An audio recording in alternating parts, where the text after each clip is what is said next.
right now. Hey, bro. Hey!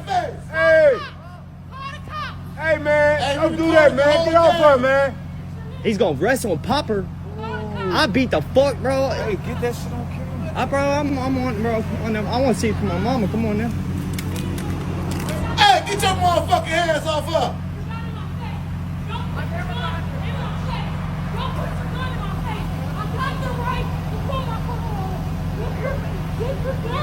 No. Hey, get that motherfucking pistol off her.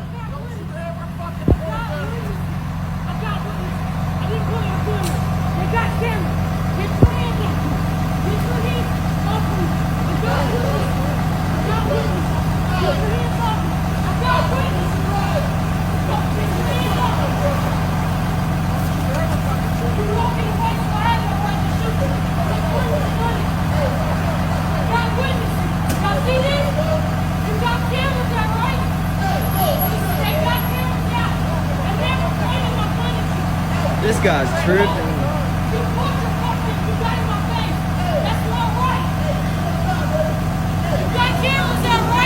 I just leave. Hey, just leave. Hey, I got you. Pull off, baby. Pull on. They're on their way, sis.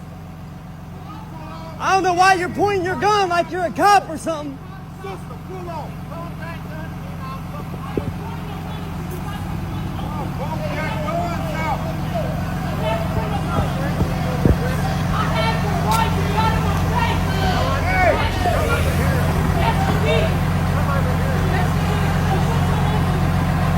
You put your hands on a woman. You do that shit to a man, motherfucker, take that gun. Hey, get in your car, brother. Hey, get in your car. Take that motherfucker, you point that bitch at me. Get in your car.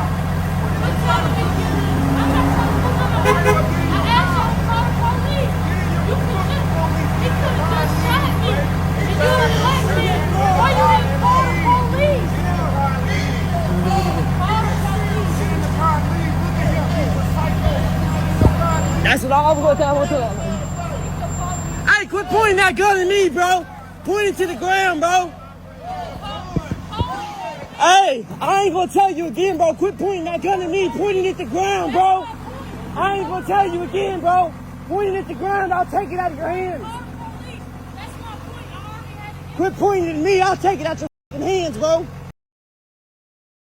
First of all, this video starts off with this older white man. His name is Mark Douglas White.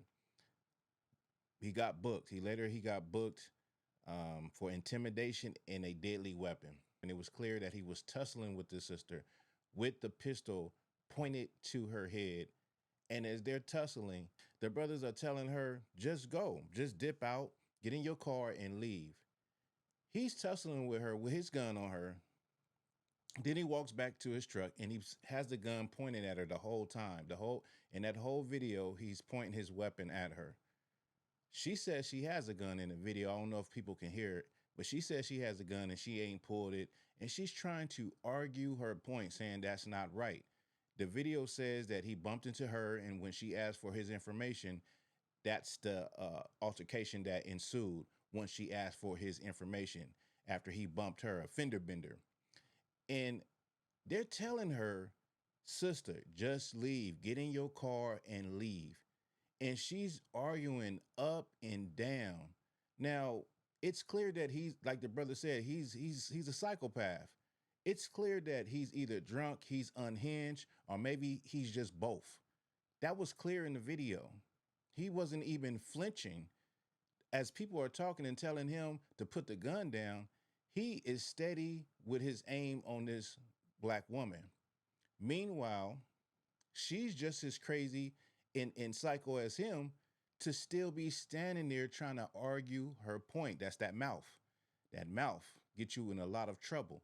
She's trying to stand there, and like my nephew said, she wants to be right. She wants to prove her point and be right.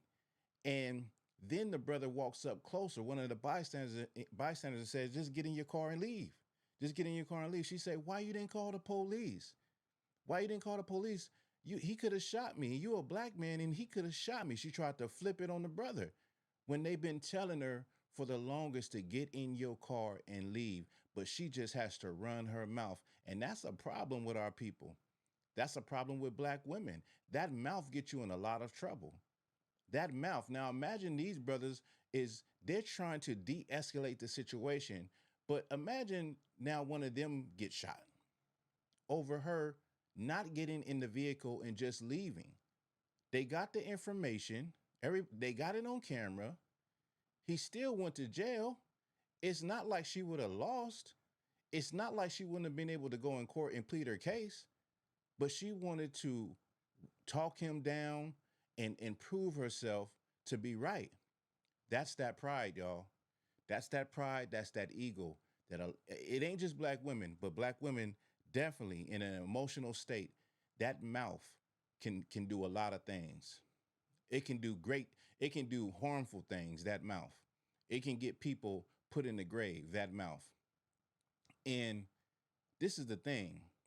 When you put in a situation like that, you have to step away from the situation and realize what the consequences could be or what the outcome could be.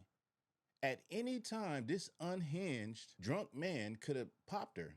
He could have popped her at any time.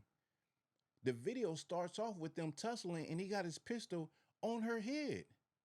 And so I'm saying this sister, that mouth is so prideful. This sister, something is wrong with her because she didn't get the memo. Anybody else that was in a situation like that, including myself, would have said, you know what? It could have went all bad. Now that things are kind of, simmering down, let me hop in my car, you know what I'm saying? And not, let me get myself out of this situation. Let me remove myself out of the situation.